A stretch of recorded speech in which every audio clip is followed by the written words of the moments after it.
Shanghai ताउन इजलास में भारत को सुबकी का सामना। भारतीय वज़ीर दिफा राजनाथ सिंह ने शंघाई ताउन तंजीम के इजलास के एलामी पर दस्तखत से इनकार कर दिया। भारतीय मीडिया के मुताबिक राजनाथ सिंह ने एलामी में पहलगाम वाक़े का जिक्र न होने पर दस्तखत से इनकार किया है। SCO एलामी में बलूचिस्तान में दहशत गर्दी की मजम्मत की गई है। इसी बारे में बात करने के लिए हमारे साथ मौजूद हैं सीनियर दिफाई तर्जयकार ब्रिगेडियर रिटायर्ड मसूद खान साहब। ब्रिगेडियर साहब, बहुत शुक्रिया आपके वक्त का।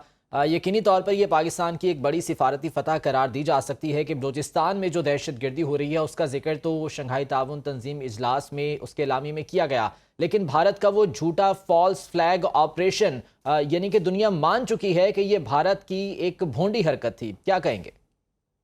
जी हाँ, मेरा ख्याल में देखें कि इनको हर जगह पे शिकस्त दर शिकस्त हो रही है। और जिस तरीके से ये कहानियां बना रहे थे, नरेटिव्स बना रहे थे, डेलीगेशंस भेजे ताकि अपना वो नरेटिव को सेल करें, तो दुनिया में किसी ने नहीं माना। और ये देखें कि डबल स्टैंडर्ड है। इंडिया एक्सपोज हो गया है ईरान के सामने।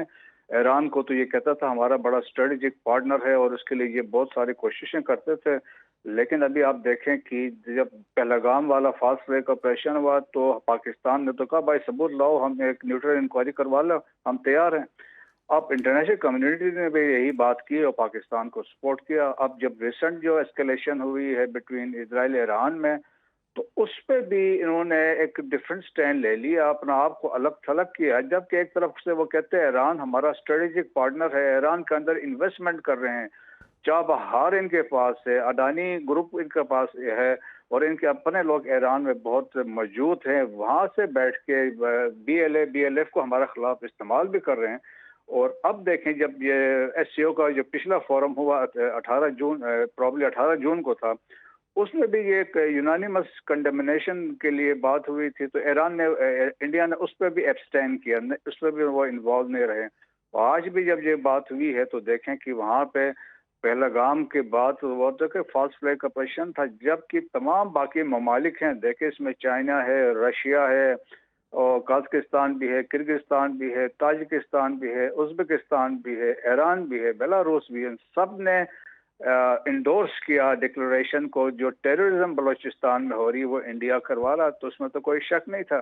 लेकिन इस पे जो इनकी इंसिस्टेंस कोशिश कर रहे थे कि पहलगाम का वहां पे एंट्री करवाएं, तो वो इनसे होने से की है।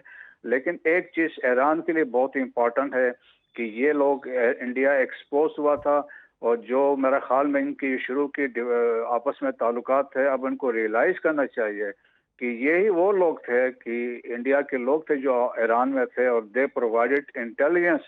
इसराइल को इन्होंने इंटेलिजेंस दी। दैट्स वाई जो इनके टॉप लीडरशिप की असोसिएशन में आसानी हुई है और इनकी बड़ी स्ट्रांग प्रेजेंस भी हैं। अब रिपोर्टेडली बहुत सारे ये पकड़े भी गए हैं। तो इंडिया हर फोरम पे एक्सपोज हो रहा है। देखिए ट्रांसनेशनल रिप्रेशन में भी ये एक्सपोज हुआ, पाकिस्तान में टेररिज्म करवा रहा है, कतर में इसराइल के लिए स्पाइंग कर रहे थे वहां पे जब वो सबमरीन कतर वाले डेवलप कर रहे थे। सो मेरे ख्याल में ये इनके लिए बहुत एक ह्यूमिलिएशन दर ह्यूमिलिएशन है। जब पाकिस्तान ने मार्के हक में इनको पीटा, फिर इसके बाद बुनियान मरसूस में इनको सबक सिखाया, तो हर जगह पे शिकस्त हो रही है।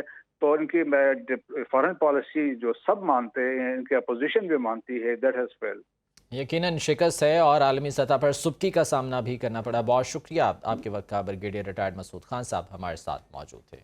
वज़ीर आज़म की ज़ेर सदारत जारी विफाकी काबीना का इजलास ख़त्म हो गया। विफाकी काबीना ने पेट्रोलियम लेवी मुतय्यन करने का इख्तियार पेट्रोलियम डिवीज़न को देने की मंजूरी दे दी। बजट पर बहस के दौरान अरकान पार्लियामेंट की तजावीज़ और तरामीम को फाइनेंस बिल का हिस्सा बनाने पर काबीना को एतमाद मिल लिया गया। ज़राए के मुताबिक इजलास में पाक भारत जंग और इसराइल ईरान तनाज़े में वज़ीर आज़म फील्ड मार्शल को खिराचे तहसीन पेश किया गया है। वज़ीर आज़म की ज़ेर सदारत जारी विफाकी काबीना का इजलास खत्म हो गया।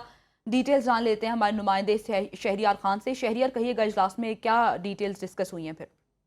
जी तकरीबन पौने घंटे तक ये वफाकी काबीना का अहम इजलास वज़ीर आज़म शहबाज शरीफ की सदारत में जारी रहा। और इस इजलास में जो पाक भारत जंग और फिर उसके बाद इसराइल और ईरान का जो तनाज़ा था, उसमें वज़ीर आज़म शहबाज शरीफ, फील्ड मार्शल सैयद आसिम मुनीर और नायब वज़ीर आज़म इसहाक डार के जो किरदार है उस पर जो है उनको खराज तहसीन पेश किया गया। पाकिस्तान काबीना का ये कहना था कि पाकिस्तान की सिविल और अस्करी क़यादत ने मुदब्बिराना अंदाज में सूरत हाल को काबू किया और खित्ते में कशीदगी को कम करने में पाकिस्तान का किरदार काबिल तारीफ है।